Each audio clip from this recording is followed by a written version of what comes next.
All right.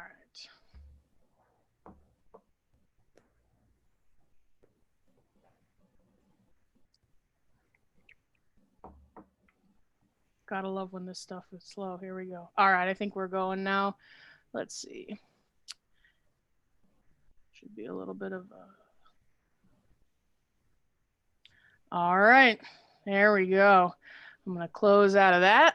Bring it up on here. I feel like this is like command central over here. It is.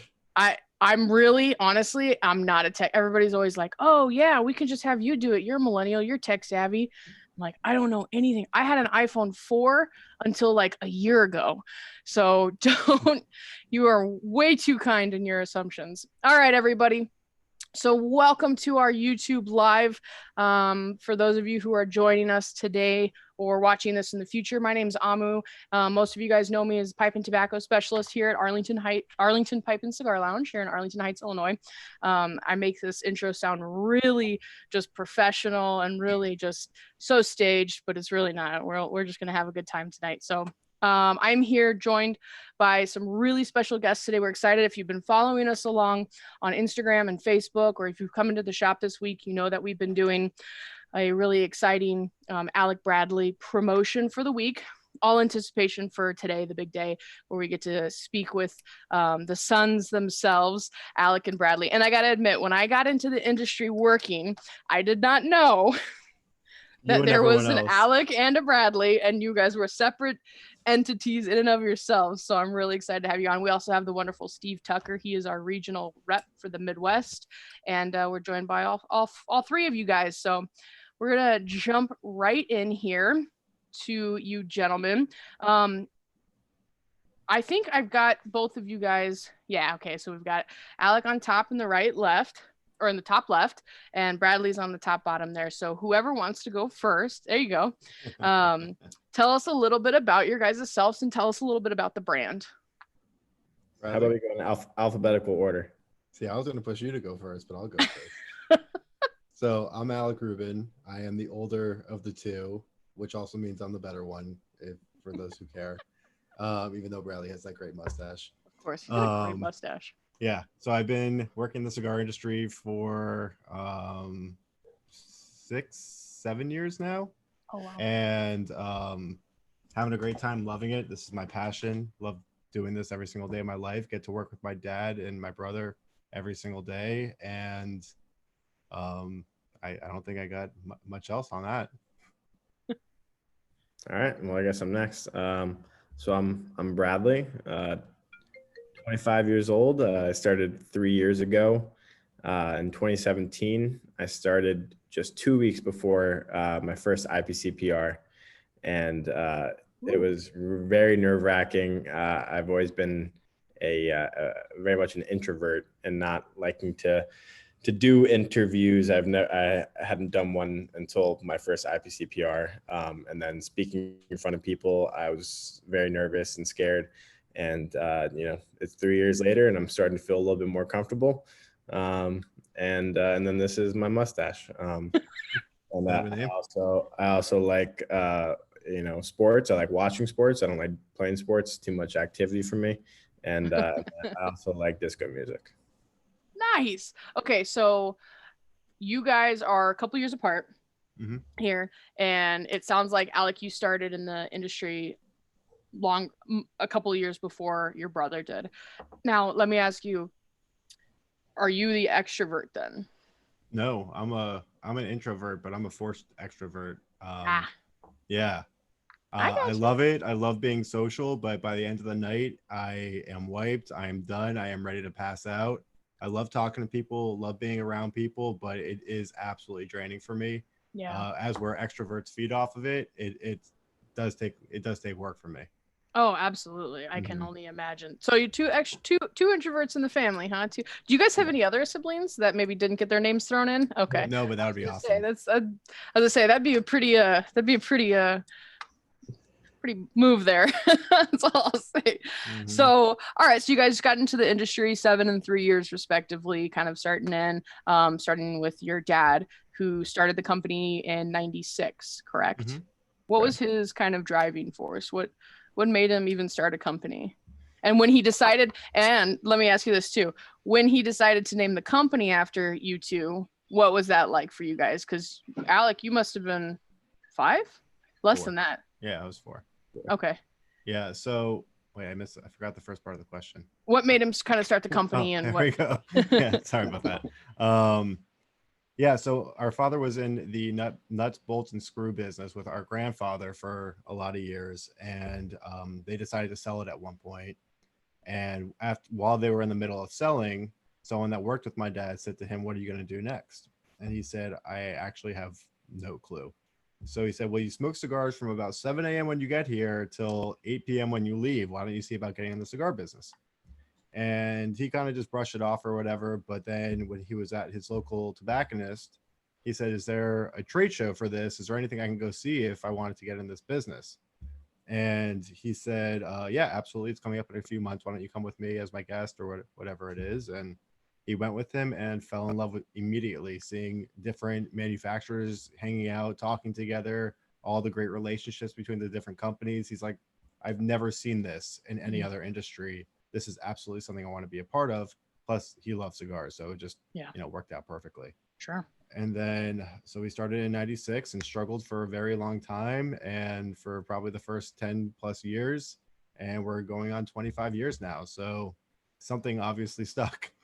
Wow. So the company is about as old as Bradley is. That's Yes. correct. You must have been a baby when it was born. I was one. just a year old. Wow. My dad likes to say he bought a company named Alec Bradley and named us after it. Spoken like a true cigar aficionado. Right? Yeah, that's what a real guy says. Oh, you know what? And I got to pause this here real quick. I totally forgot to ask. What are you all smoking? I already asked you guys before we went live, so I'm cheating. That's why I forgot. But I am smoking your guys' Gatekeeper. Pass that on to. I'm smoking my favorite Coyol Petit Lancero. Oh, nice. You're always smoking those. Now if we could get our hands on them. Hey, for me, it's a Prensado. You got a Prensado? Hey, I'm going to need some of those Lanceros, man. Lancero is my favorite shape. I got you. Favorite Vitola. Certainly get that in there. And then I'm smoking the Gatekeeper Corona. Ah, Corona is like number 2 for me. You guys are killing me. All we have in the Gatekeeper are the Toro and the Gordo, which I love. I'll smoke a Gordo and a Toro any day. No problem. But you hand me a Corona or Lancero and I'm in heaven. So Same. Cool. So awesome. So 96, he starts his company. There's kind of a lot going on. That's right around the time of the cigar boom, or kind of almost towards end, yeah. tapering out towards there. Yeah. So where did he start this factory? Where is your guys' factory? You guys have a headquarters in the United States, I'm assuming. Tell us a little bit about all that. So go ahead. Alec. Okay. So our office where Alec and I currently are is in Fort Lauderdale. Okay. And I think, Alec, correct me if I'm wrong, this is now his 3rd or 4th office. Fourth office. So it's kind of been around the Hollywood, Fort Lauderdale area for since he started. And then back in the day when he first started, he was kind of just making cigars wherever he could. Anyone that was willing to make cigars for him, he was taking it on. And then he had some stuff for a while made at Davidoff. I think he had some stuff made at Toronto at the time for a little bit. And then I would say in the middle of the 2000s, he made a relationship with the factory that we currently work with, kind of our main factory called Reyes Cabanas.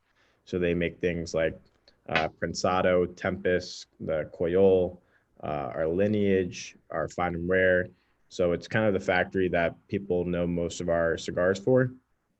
And then we work with 2 other factories, which are Plasencia, Nicaragua, and then Plasencia's Honduran factory as well. You guys are spread out a little bit. Yeah. We And also then work with. also, thanks, Alec, I got it. Yeah. And then our Gatekeeper is made at Ernesto Perez Correa's factory in the Dominican Republic. Which we will get to. I have some questions about it. Go ahead, Alex. Sorry. Project 40 is made at Jesus Fuego's factory in Nicaragua. I forgot about that one. Thank you. Yes. You guys are just all over the place. Yeah. Have you guys gotten a chance to go to all of these? Most of them? Yeah. We've been all of them? Yeah, it's always it's a cool experience to go see how everyone does things just a little bit different. particularly the rolling styles are always a little bit different at each factory and how they do things. And then, you get to kind of ask why and learn just a little bit more each and every time. So it's always a little treat every time you go down. Oh, absolutely. I've only been to one, and it was actually this year, and I gotta tell you, it's just mind blowing. It's just so much fun. But I'm a nerd. I like to nerd out about stuff like that. Oh, so do we. Oh, Every yeah. time Where we learn did something new. you visit? I was we actually went to Perdomo in Nicaragua. Oh, okay, very nice. So yeah, Tuck- it was blessed. Tucker went down for his first time a year and a half ago. Oh yeah? What do you think, Yeah, Steve? Honduras, yeah.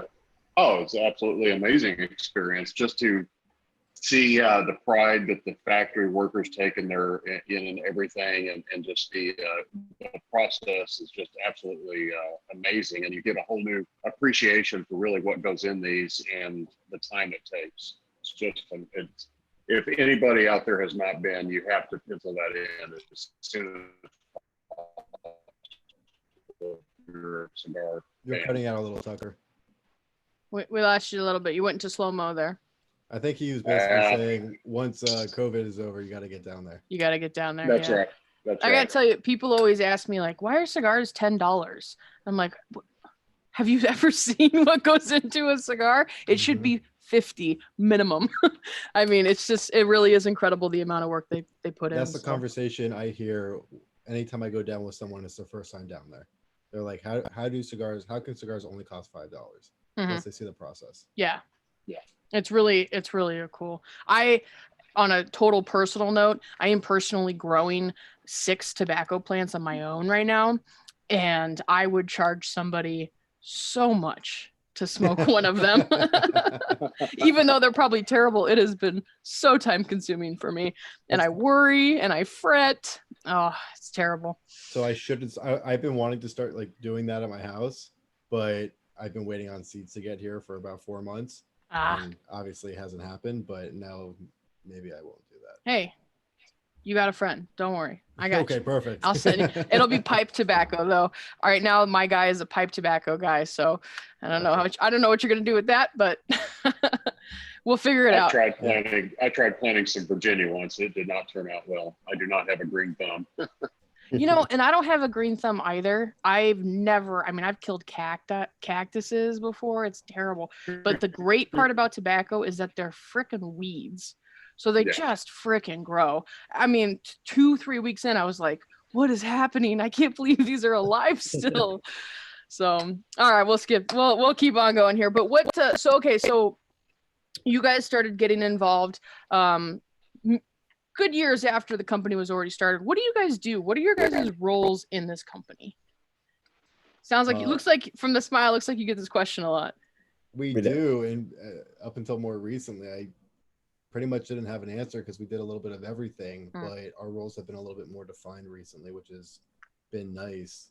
And I handle, it's still a lot to go over. A lot on the blending side. So I'm down at the factories. I work with Bradley on artwork, but he really heads that up and new projects. So I work with him on that, as well as going down different streams of marketing. I have my hands in that as well, and a little bit of logistics, but I think that's the majority of it. Yeah. And then for me, as Alex stated, with our newly defined roles, my main focus is the artwork and packaging for new products that we'll be coming out with. So that's definitely what gets me excited and makes this one of the most, fun jobs that I think anyone could have, is getting to basically determine what our look is going to be like. What, when someone sees a new box of ours, I kind of get to put my stamp on that and be like, yeah, I got to work on that. That's definitely the coolest part. And then I handle all of our social media. So Instagram, Twitter, and Facebook, if anyone's interacting with me or interacting with Alec Bradley, you're interacting with me. So, always send a hi or shoot some Alec Bradley cigars and tag us. And then, any sort of projects that come our way, any programs that we implement, I'm usually trying to help track. Yeah, you know what? And that's actually something that I was gonna ask you guys about a little bit later, is about some of the artwork. Not even knowing, just on my life, I didn't even know that you actually had a big hand in that. But cool, that'll play nicely into a couple of questions here down the road. But I think that that's really interesting because you guys have two very, it sounds like two very distinct passions in this specific industry, and you get to kind of play both of those roles in this company that is a family company that you guys love, and that's It's nice because even though Bradley and I are both into the blending and into the artwork, my passion, it pushes a little bit further toward the blending, and his passion pushes a little bit further toward the artwork. So we just kind of try to stay out of each other's way and not screw each other up too much, but still be involved. I love that. Yeah. That's a really cool a niche that you've been able to find. I mean, that's especially in a company that, has your guys' name on, look, quite literally, not just last name, like your name on it. Yeah. So your dad, Alan, right? Mhm. He's in charge. He's the head honcho. He runs the show still. Absolutely. All right, that's awesome. Yeah.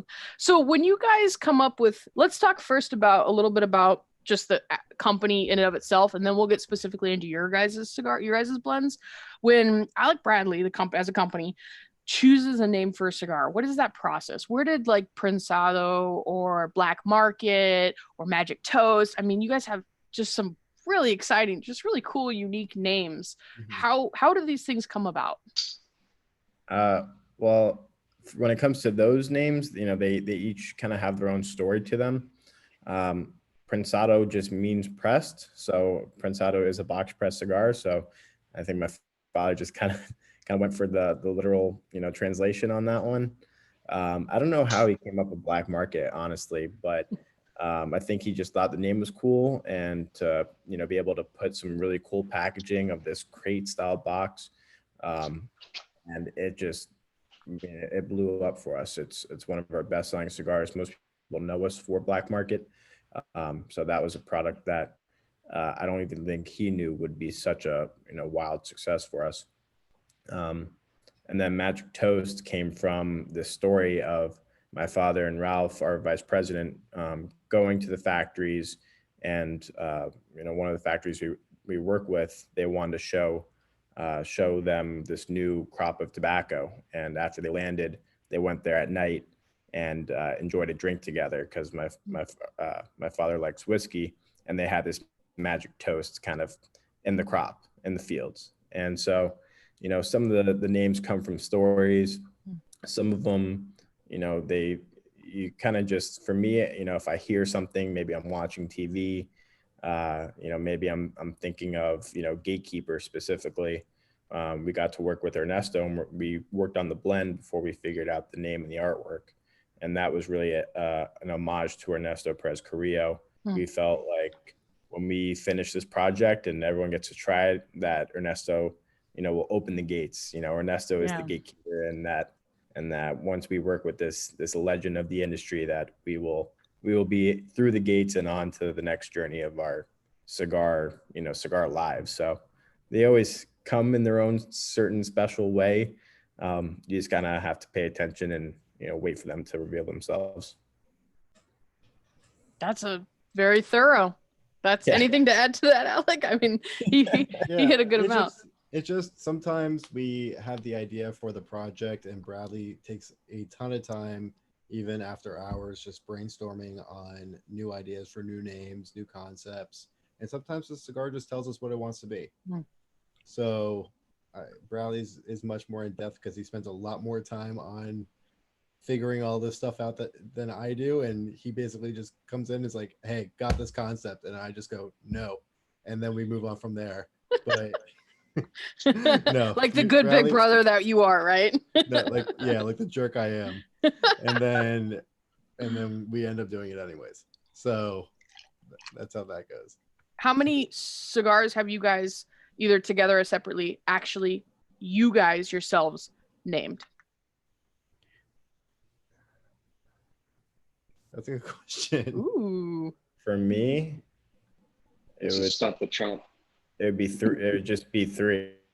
I think, the three that, well, 3.5, because Blind Faith had a different name before Blind Faith.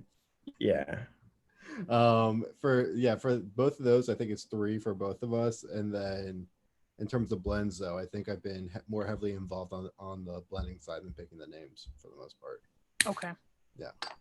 So steering a little bit towards our wonderful regional rep who you guys totally just underpay. I mean, he's just abused. That's right. You know, That's right. Check is in the mail. Yeah, that's right. So Steve, how long have you been in the company? How long have you been with Alec Bradley? With Alec Bradley, right at 2 years.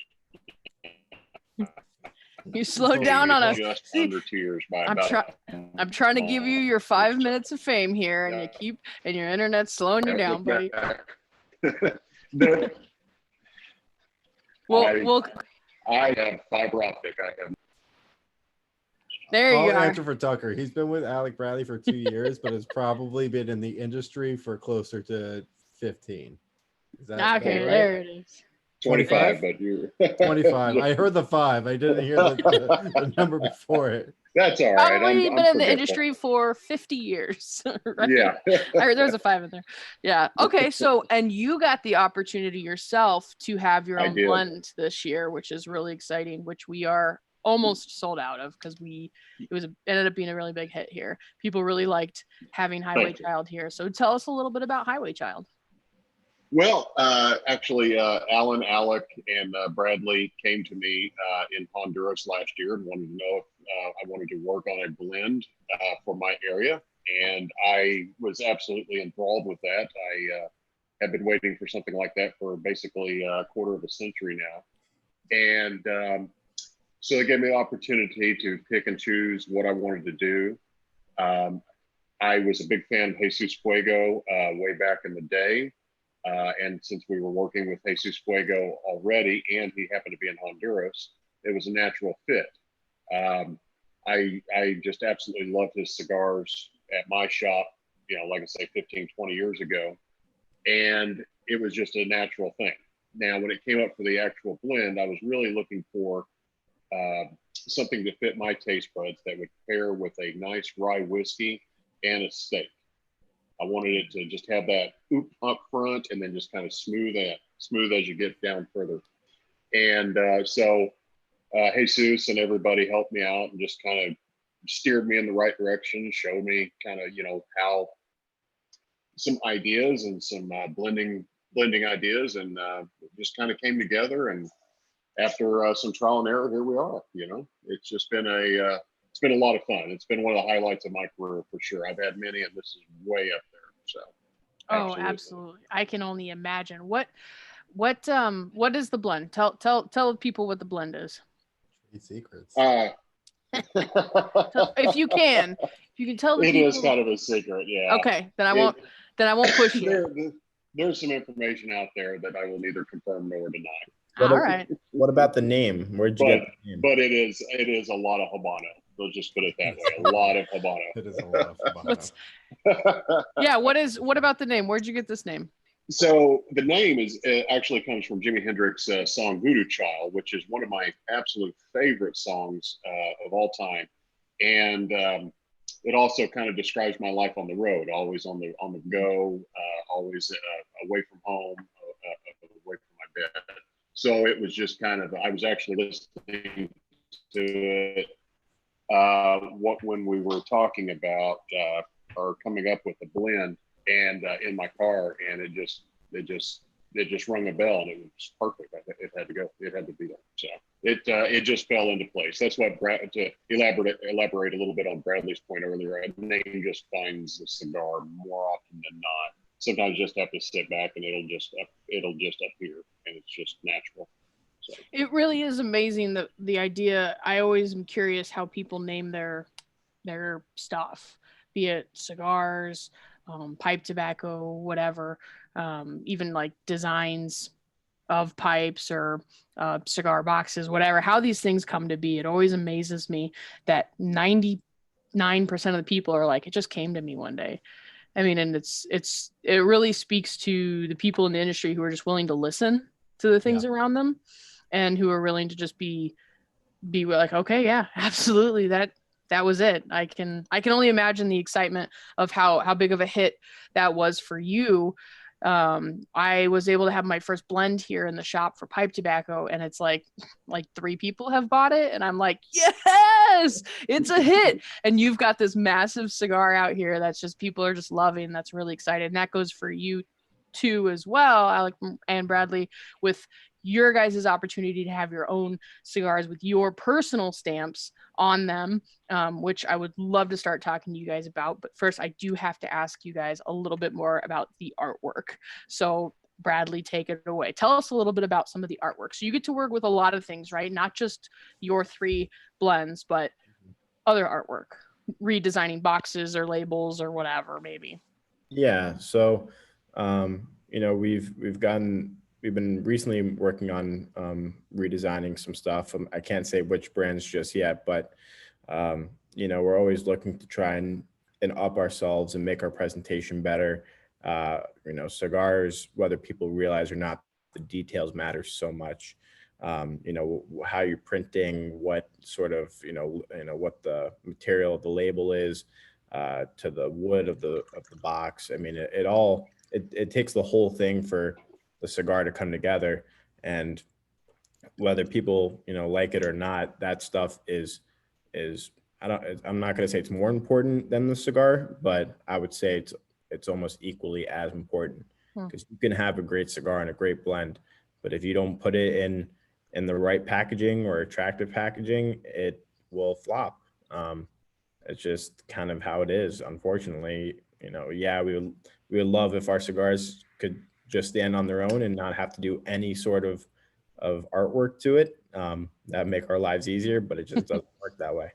So, Blind Faith was the first one that I really got to work on. And like Alex said earlier, it was a different name. It was different artwork. And I think we had spent maybe 3 or 4 months on that project before I kind of looked at it and said, this can't be our first release. It's just terrible. Wow. And we were almost done. We were almost done with the whole thing. And I had to go to basically everyone in the office the next morning and say, hey, I don't think we should do this. So I'm just going to start over if that's okay. And I was really sad about it, because I felt terrible that we spent so much time and effort to just stop where we were at and turn around. And then the name Blind Faith came to me as I'm, trying to fall asleep, and said, Blind Faith, this is the start. So everyone that buys the cigar, the consumer, our retail partners, our distributors, our father has to believe in it. They got to have blind faith in us. Yeah. So since it was the start, I wanted to kind of throw it back to the 90s, kind of 90s nostalgia with this old TV head and the color bars that I remember, being on the TV as a kid. And then everyone that's older than us will say, well, you don't remember that. You don't know what that is. And they're wrong. But, I thought it was something that everyone, no matter what age you are, could connect with. So I thought it was a nice artwork for everyone to have some sort of nostalgia to it. So what was that like? I mean, that must have been super humbling, just to kind of walk down and knock on doors, office doors, and be like, hi, I got something to tell you. Oh, I'm sure it did. Oh, it was just like delivering bad news. Like, hey, I got something bad to tell you. We gotta delay this, this release for God knows how long until we get it right. You must have been super convicted about this change. Yeah, I just looked at everything, as a whole, and I was like, what am I doing? Like, yeah. How did I end up here? And I was so sure of it at the beginning. I'm like, this is cool. And then you can say fucking, it's okay. Yeah, this is an adult channel. It's YouTube, it's cool. Yeah. This is fucking cool. And then there we go. And then it just took so long. I was like, we're on this route. You gotta make it work. Yeah. And good for you for sticking to your guns and your convictions. So many people don't do that. The only reason it made my week when he said that was because the blend was taking even longer than the packaging was. So it was at that point, it wasn't on me fully that it was taking almost a year to release a project. Yeah. To be able to hold hands in that, so to speak, and to say we're delaying this a little bit together, huh? It was almost, I think we went through 40 plus blends before we hit the blend. What was it about them? What was it about the blends of Blind Faith that they just weren't clicking for you?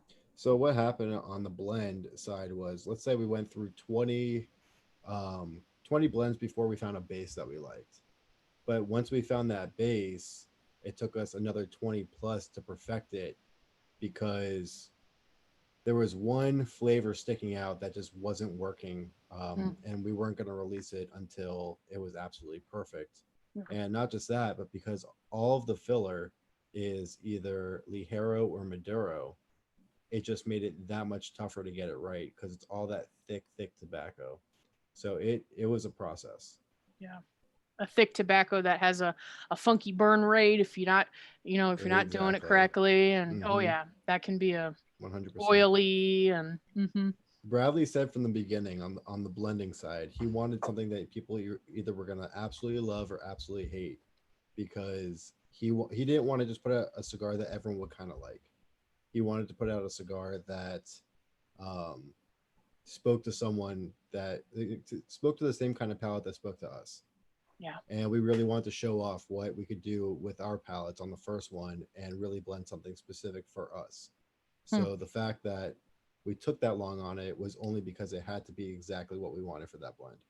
Yeah, and I don't know. I mean, I'm not really in the industry as far as like making my own stuff, but a year for a new project doesn't seem like it's that, like, that you guys went over like that. It's not like it usually takes 2 months, right? I mean, you guys.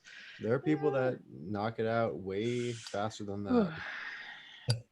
I like Blind Faith, so you guys took the time to make it right, and I appreciate it as a retailer and as a consumer. I can appreciate that it took you guys long enough to get it just where you want it. So I can understand. It takes what it takes. That's right. It takes what it takes.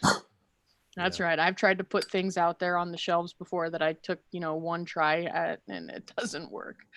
So sometimes it sticks and sometimes it just takes a little bit longer. And even if you take longer, it still might not stick. You never know.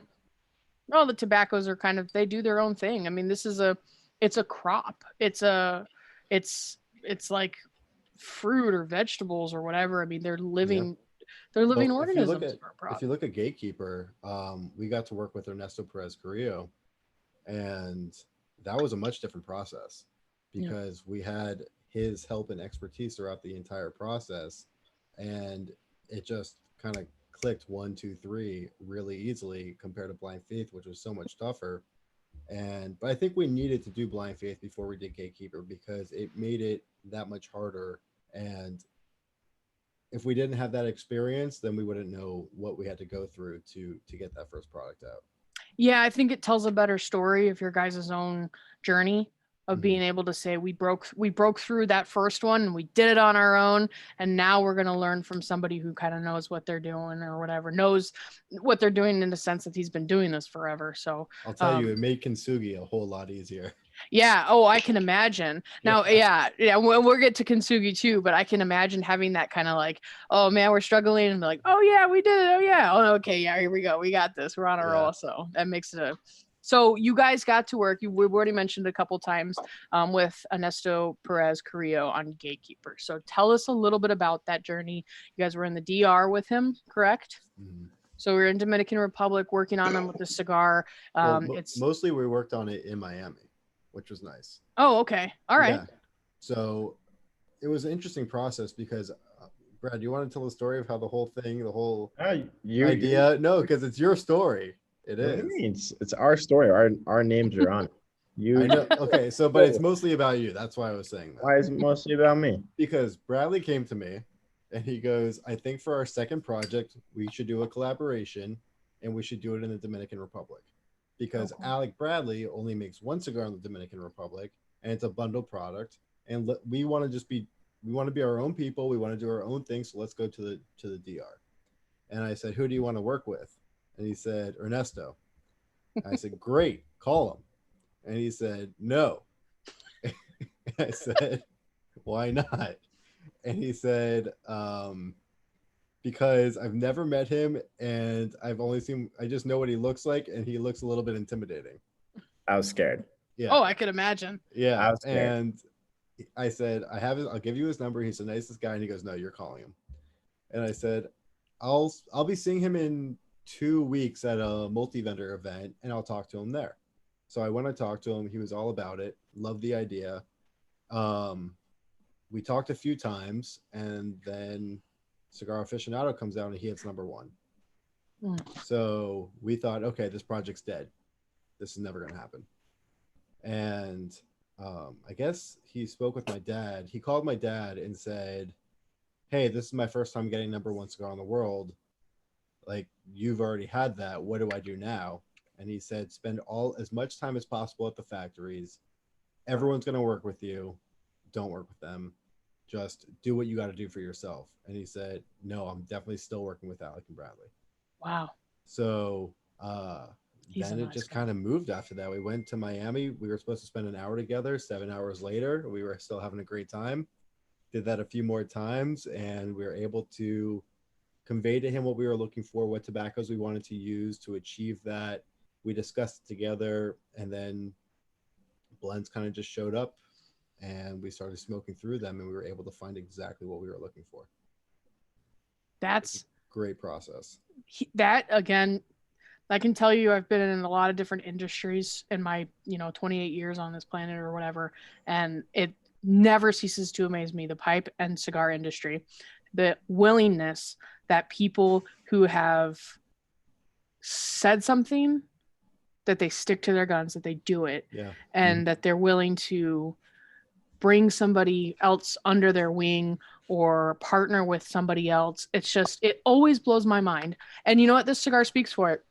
Before we started, I had told you this was the first time I had smoked this cigar. Before I've smoked this cigar, Prensado and the Connecticut are my favorite cigars that Alec Bradley puts out. And this one is on that list now. This is a fantastic cigar. That's awesome. Yeah, I actually smoked the Connecticut this morning. Yeah. Oh yeah. There you are. I love those Connecticut's. I always bring somebody over this Connecticut. I'm like, listen, I'm not supposed to say this, but this is one of my favorite cigars in the store.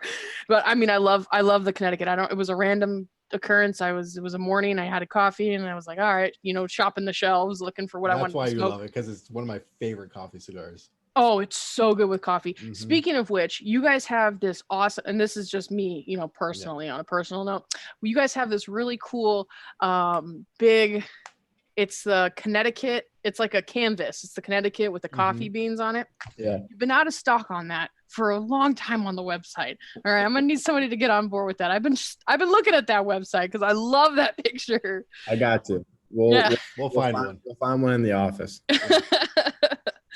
You guys are awesome. You guys are. We'll take care of it. Don't worry about it. No, but it's a great cigar, and I'm always handing it to people, especially Connecticut lovers, trying to get them to try something different. But this is going to make its way to the top of my list for sure, because this is awesome. I'm really enjoying this. The one thing we heard about Gatekeeper, because when you see collaborations, it's very much either, well, a lot of people say either it tastes like one or the other profile, right?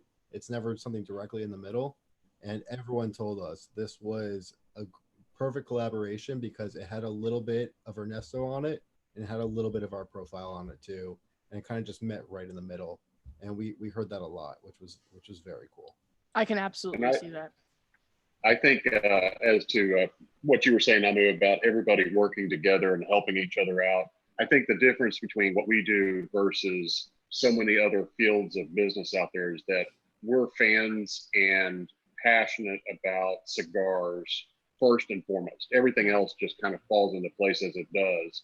And I think that's why everybody gets along for the most part and helps each other out so much, is just because we just love cigars. It's what we wake up every morning and have and think about all day and have for years and years. I think that's why this industry is so special, in that we all share a common passion, just like in your lounge.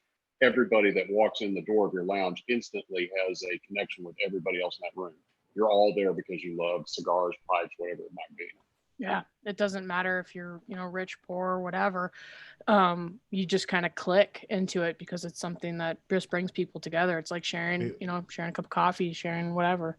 So the cool thing is, just quick story. This morning, I went to the donut shop to pick up a dozen donuts for everyone in the office. A guy was outside having a donut, smoking a cigar, having some coffee. So I struck up a conversation with him. We started talking about cigars, whatever it was, and said, "See you later," whatever. Went into the donut shop, got the dozen, walked back out.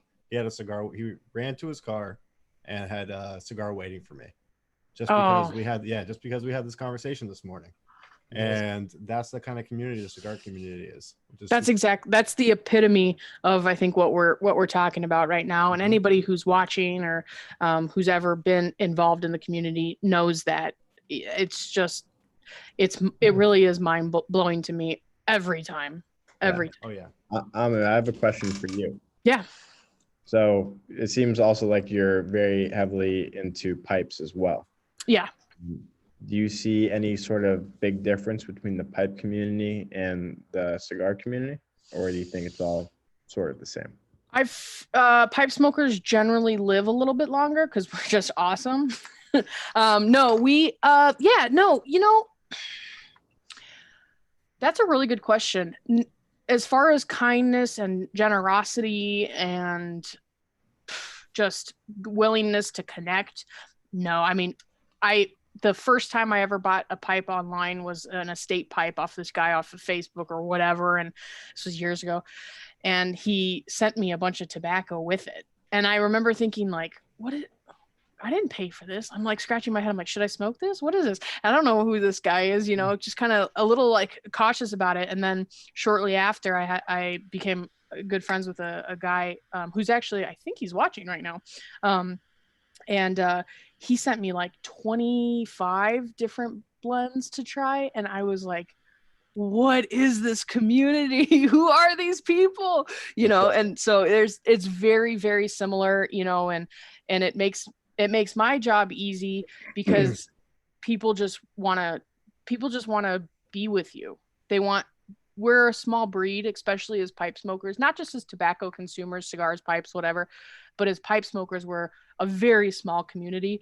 Yeah. So we just kind of stick together, And one thing I noticed over the years about pipe smokers, they tend to smoke more at home. So they're not quite out in public socially as much. I mean, they do have the pipe groups and all that, but realistically though, a lot of them tend to go home to smoke, and they're not as prevalent as lounge smokers.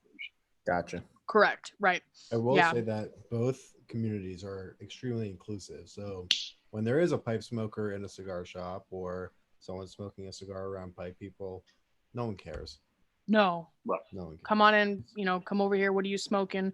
Whatever, I find that pipe smokers, there's a joke that's like, I don't forget how it goes, but it's like, cigarette is smoke, cigars are tobacco, and pipe is pleasure, or something. Like pipe smokers tend to, we nerd out a little bit more than cigar smokers, meaning like we'll sit there and you can have a conversation with a pipe smoker for hours about one specific tobacco. And you can do that with some cigar guys, but most of the time cigar guys coming in, they're going to talk sports and politics and family and business and tobacco or whatever. But pipe smokers, they'll sit here in the lounge and they'll talk about their one pipe for, 45 minutes without taking a breath.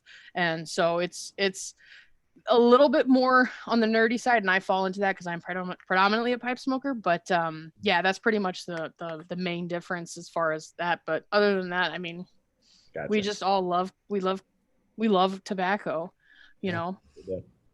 So it's a great equalizer. Cool. It is. It is the great equalizer, and it's funny because people. It's one of those things where I've got people calling me now or texting me and being like, hey, so-and-so just had a baby. Can I get him a cigar or whatever? And it's like, that person doesn't smoke. It's like, no, but it's a cigar. They just had a baby. They got to have a cigar. They just got married. They got to have a cigar. We actually had cigars at my wedding in October. And at first I was a little nervous because really only my family smokes, and we must have brought 4 boxes of cigars and we left with nothing. And I'm like, Oh yeah. why is everybody smoking? You don't smoke cigars. What are you doing? But everybody wanted to try one, and they wanted to be involved, and they knew it was my passion. They knew, that the shop was, supporting that. And so it was pretty cool to see that, That's Can very cool. it doesn't matter what brand it is. Can I ask what cigar that you brought for your wedding? Let's see. Yeah. So we had, oh shit. We had a blondie. Classic blondie for everybody who likes something sweet. We had, I think, the Macanudo Inspirato Red. We had I think the Perdomo no, it was a Lot 23 Connecticut, I think.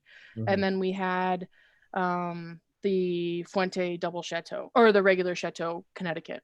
Cool. So yeah, we just did some mild stuff, and then we threw in the Macanudo because it's a little bit more body and I like it a lot for the Inspirato line. And then we got a sweet one going too. So, but what's funny is when I started working here on another personal side note here, my dad asked me, and he's the one who got me into cigar smoking. He asked me, hey, have you had a Prensado from Alec Bradley yet? And I'm like, you've never, Dad, you smoked Fuente, Romeo, and La Gloria growing up. That's all you ever smoked. I'm like, how do you know about this Prensado? How do you know about Alec Bradley? You never showed us anything else. And he's like, well, it won Cigar of the Year in 2011. And he's telling me all this stuff. And I was like, yes, Dad, I know it has. So now I sent him Alec Bradley, and he loves everything I send him. So that's amazing. That's a good story. Yeah, it's fun to get him out, and he's always like, did you send me one? Like, yes, Dad, I sent you one. Okay, all right, just making sure. So I just saw this new cigar came out from Alec Bradley. Did you already send it to me? Yeah, it's in your humidor. It's in your box, Dad. Don't worry, it's in your box. He didn't get a Kintsugi, but I'll find a way to get him one. Oh no, you might know someone. I might know a couple people, right? He did get a Highway Child though, and he really liked the Highway Child. So nice. So all right, so a little bit back on track here. We got a couple more minutes here. So I guess for people who I just kind of assumed people knew what Blind Faith, Gatekeeper, and Kintsugi are. But for people who may not know what those 3 specific cigars are, can you guys distinguish between the regular Alec Bradley line and then those 3 cigars? Yeah. So you're talking about the separation kind of the brands a little bit. Why do we keep talking about these 3 specific cigars? Yeah. So the Alec and Bradley cigars, which are the cigars that me and Alec create together, are all stuff that we create. So the artwork, the cigars, the packaging, the marketing, everything, top down is us and everyone in the office, obviously, and our sales team. But it gives us an opportunity to show everyone the cigars that we love, what we like to smoke, and kind of what we're into. So first we came out with the Blind Faith, talked about, and then second was the Gatekeeper, and then third, which is coming out hopefully in October, is Kintsugi. And so Kintsugi is a little bit different than both of those blends. It's a little bit, it's more medium and lighter, and it has lighter flavors, not lighter in flavor, but lighter flavors and notes, but very flavorful.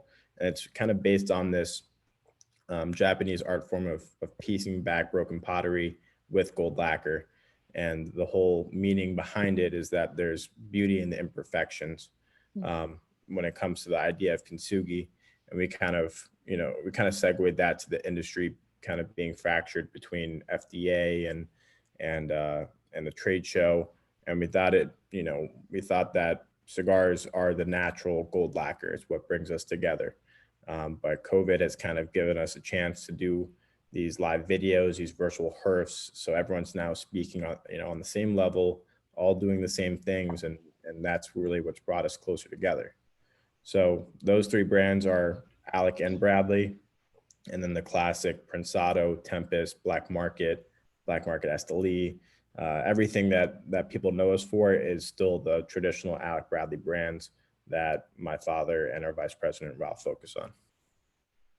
Yeah. And you know what? I think that's awesome that you mentioned all that about Kintsugi, because it just goes exactly what we were just talking about this community.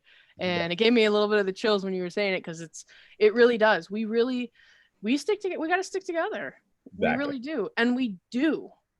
Not even that we have to, it's not even a battle cry like we have to sit together. It's just no, we just do that already, and that's pretty exciting. So Blind Faith we have came out in 2018, correct?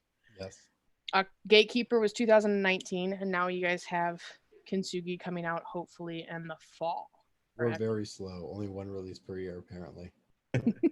That's all right. Hey, listen, do few and do them well. That's I mean, if you can keep putting out freaking Gatekeeper, that's all I'm asking, right? A little bit of Connecticut, a little bit of Gatekeeper, perfect.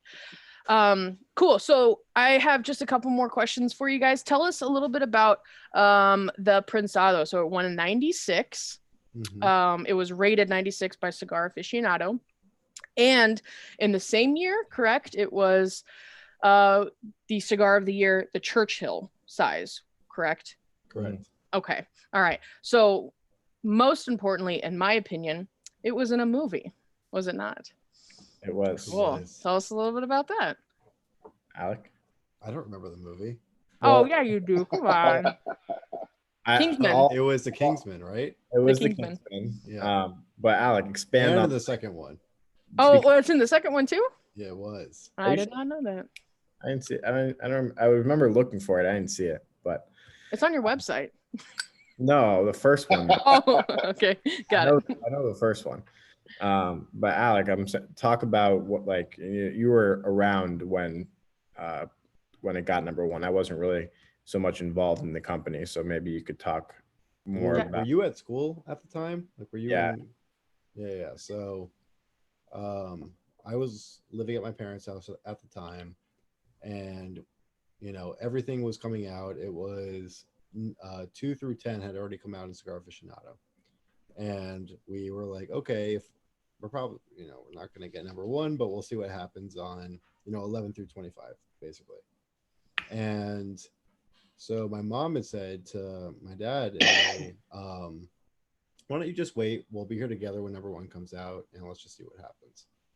And so I brought my laptop, and we my mom and my dad and I sat together, and we just kind of hit refresh a few times to see what happened, and number one hit, and Prensado was it, and we were in complete shock.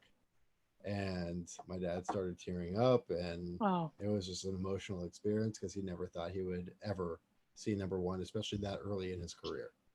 So, I mean, because there's some big names and big hitters who have gotten number one over the years, and for that to happen was insane.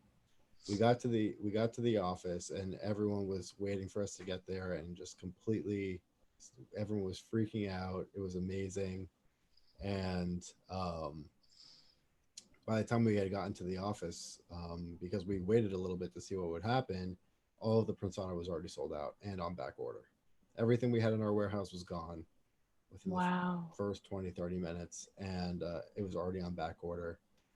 And so we all celebrated for a little bit, and then my dad sat everyone down and said, okay, now the work begins. Time to work.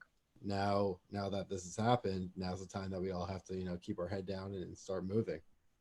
And it's that's what's kind of propelled us a little bit to where we are now. It was being that young for me, having that experience was extremely special, and I didn't understand the work and dedication that had gone into it to even get rated, first of all, but second, getting top 25 and getting number one. Now that Bradley and I are doing this, we were like, oh, I wonder if Blind Faith, our first release, is going to get rated. Nope, doesn't work that way. doesn't work that way. But luckily, because we worked with, I'm not going to say it's because we worked with Ernesto, but Gatekeeper got rated on one of the Alec and Bradley lines, and now we see what really goes into trying to achieve something as high as getting number one cigar in the world. It's not just, oh, we're coming out with a cigar, it's going to get rated, and let's see if we get something. It's, no, you really need to work your ass off. Yeah. To see what you can potentially make happen. I can't even imagine. That must have been, that sounds like I love that you have that story to be able to tell. Like, that's a very specific moment in your life in this industry that is just incredible. So it blows my mind. going back to earlier, I mean, within the first 2 minutes, I think we actually might be the same age. 92. Yeah, 92. All right. Yeah. I got you. Awesome. Yeah. So yeah, right out of high school, for the big Prensado win, huh? Uh-huh. That's cool. Yeah. So how did they come about asking you guys to put it in the Kingsman? They didn't ask us. They just did it. Yeah. Whoa, really? Yeah. I did not know that. So obviously some producer or someone ran to a cigar store, picked up cigars, and it was Prensado, and that's how I got into Kingsman. And then my dad just texted me the other night that Nick Caputo was in another movie. Yeah, so Nick Capuro was in a movie, the Edward Norton movie called Motherless Brooklyn. Okay. That's like a newer movie that came out. And then I think there's a cigar that we make exclusively in Canada. And that was it's a movie about, I think, like a skier who starts doing makes like their own underground gambling. Oh, that was a great movie. I didn't know that was in that movie. What's that movie called? Know that one. I don't know that movie. So I was in Canada and at a shop doing an event, and someone working there was like, "Hey, did you know that the cigar is in this movie?" And showed me a screenshot, and I was like, I had no clue. So every once in a while, there's these things just like kind of pop up, and you don't know what's gonna happen, and it's like, okay, that's real cool. I would like to point out that it's really no coincidence the fact that our cigars are popping up in movies, and then we've got someone that looks like Tom Selleck. So. The movie was called Molly's Game. Molly's Game, that's right. Molly's Game. Well, I'm gonna have to watch it now. That's actually a great movie. Yeah, I'm gonna have to write that. Actually, I'm gonna write that down and probably make my wife watch that with me. She'll be like, "What are we watching for?" I'm watching for a cigar. Hold on. Yeah. You'll enjoy the movie. I've seen that movie probably twice, and I had no clue that cigar was. Really? Molly's Game. All right. I'll write that down. Cool. Well, we're just about wrapping up, hitting our 1 hour mark. Is there anything besides Kintsugi? Probably not. Is there anything we can hear from you? You know, our YouTube channel's only got like 21 subscribers, so I don't think anybody's gonna find this, but you know, deep in the archives, and then the second we say it blows up. Yeah, I know, right? Be like, hey everybody, top secret stuff. No, I want nothing that'll get you guys in trouble, but is there anything that you guys can tell us about, any new projects that you're excited about working on? Well, stuff that we can't name, we do have stuff in the works that will be coming out, so we're excited about that. And then stuff that we can talk about is the Find and Rare 10-year commemorative box. So every year around November and the end part of the year, we release Find and Rare, usually about 2,500 boxes. Only 2 people get to roll it, 10 different tobaccos. And so this year is 10 years of making Find and Rare. So we're making a commemorative giant box where you're going to get 5 different releases of Find and Rare. And of these 5 releases, they've all been sitting in the aging room. My father picked out the best Find and Rares after he smoked them. He said these have the best flavor, they perform the best. So you're going to get the 2014 to 2016, 17, 18, and 19. Wow. So cigars that will only come out for this. There'll only be 500 boxes available. That's right. I did want to, and I'm glad that you brought that up because it was on my list and I think I might have skipped it. But Find and Rare coming out when? End of the year? I would say November, December. November, December. Yeah. God willing. Cool. Awesome. Make a great Christmas gift. And yeah. And with that, so with the box, there's 6 drawers, but there's only 5 releases. So in the 6th drawer, there'll be a surprise, special gift, maybe something else. There'll be something special, something we're not talking about yet. Something that we're not telling anyone, but there'll be something special in that last drawer. Awesome. That sounds like that's exactly what I was talking about. Something to keep people on their seats for the next couple of months as we navigate through the rest of the rest of the madness that is our world right now. So I appreciate the little plug. So, all right. So if you guys, thank you everybody for listening, for watching. If you guys want to go check out Alec Bradley, you can go to alecbradley.com. You can also check them out on Instagram at Alec Bradley Cigar, and on Facebook, Alec Bradley Cigars. You can also find Steve, who again, he's the Midwest, he's a regional sales rep here in the Midwest. And was it just Midwest? It's not just Midwest. You're in. Yeah, just Midwest. Oh, okay, it's just Midwest. All right, you can you can find Steve on Facebook at Steve Tucker. Are you on Instagram too, Steve? Yes, Cigar Centaur. Okay, that's why I can't find you, because it's not under Steve Tucker. His Instagram is the best. You gotta follow. It really is the best. Cigar Centaur. It's been one of lacking the best a little in the bit industry lately. for sure. All right, I'm gonna have to lacking lately. we'll tag you in something then, because I'm also in charge of the Arlington's Instagram, so I'll tag in something. We'll get you up running. So I cannot thank you guys enough for taking an hour to just shoot the shit with me. And yeah, this is really exciting. We would love, once you guys start traveling again, or once you guys have a little break in the schedule, we'd love to have you guys up here. Seriously, it would be awesome to have you guys in the lounge. Love to visit. And for those of you who have been watching, who've been smoking some Alec Bradley cigars, we'd love for you to tag us in them, tag Alec and Bradley in them as well on Facebook or on Instagram. Let us know what you're smoking. Let us know what you want to try. Give us a call if you want to try something new to see if we got it, and see if we can get it in for you or whatever. You can follow us on Instagram at Arlington Pipe Cigar, and on Facebook is Arlington Pipe and Cigar Lounge, and then of course our YouTube page too. So I can't thank you guys enough. Seriously, this has been a blast. Really, you guys put a nice little break in my busy day for me. So this has been a blast. Thank you guys so much. Awesome. You got it. We'll see you guys soon. Take care, you guys. Thank you. Bye. Bye.